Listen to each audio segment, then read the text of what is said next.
मध्य प्रदेश की राजधानी भोपाल से लगभग 50 किलोमीटर की दूरी पर विदिशा के पास बिंद पहाड़ियों पर स्थित है सांची स्तूप, जो भारत का ही नहीं बल्कि दुनिया का सबसे खूबसूरत, सबसे संरक्षित बौद्ध स्तूप है।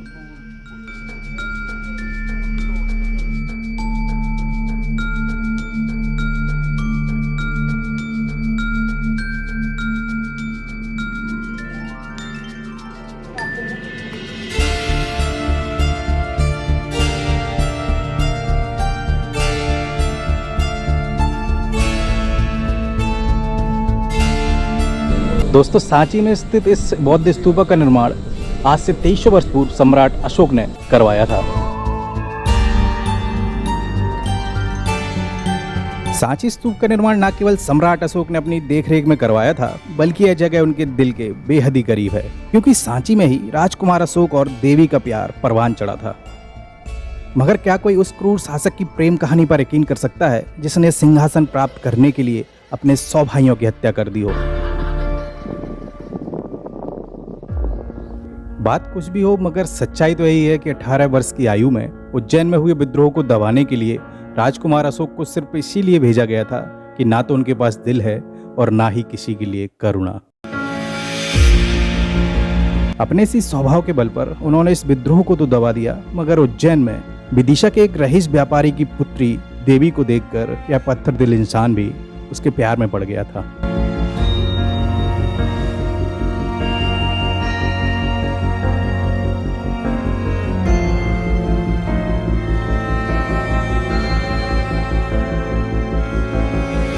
और उसके बाद बौद्ध धर्म के प्रति लगाव रखने वाली वैश्य कुमारी महादेवी और राजकुमार अशोक का प्रेम विवाह सांची में ही संपन्न हुआ था।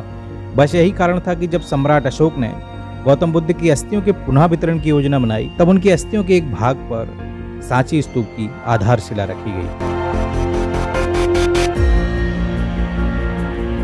भारत में स्थित समस्त प्राचीन बौद्ध स्मारकों में सबसे सुंदर और श्रेष्ठ दिखाई देने वाला सांची का स्तूप हमेशा से ही इतना खूबसूरत नहीं था, बल्कि 3री शताब्दी ईसा पूर्व से लेकर 12वीं शताब्दी तक होने वाले निर्माण और विध्वंस की एक लंबी प्रक्रिया से गुजरने के बाद इसकी भव्यता अपने चरम तक पहुंची है। और इस क्रम में सबसे पहले पुष्यमित्र शुंग ने सम्राट अशोक के द्वारा बनवाए गए स्तूप का विध्वंस किया था।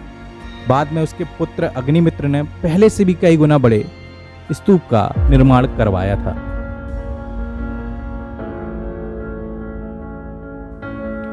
गौतम बुद्ध के जीवन से संबंधित जातक कथाओं से युक्त इन 4 तोरण द्वारों का निर्माण 1ली शताब्दी ईसा पूर्व में सातवाहन नरेश गौतमी पुत्र सतकर्णी ने करवाया था। और ये 4 तोरण द्वार 4 दिशाओं में बनाए गए हैं, जो सांची स्तूप के आकर्षण का प्रमुख केंद्र है। आज से 2000 साल पहले स्तूप की रेलिंग और तोरण द्वार के पत्थरों पर की गई कार्विंग इतनी साफ और बारीक है कि दूर से देखने पर यह लकड़ी के प्रतीत होते हैं।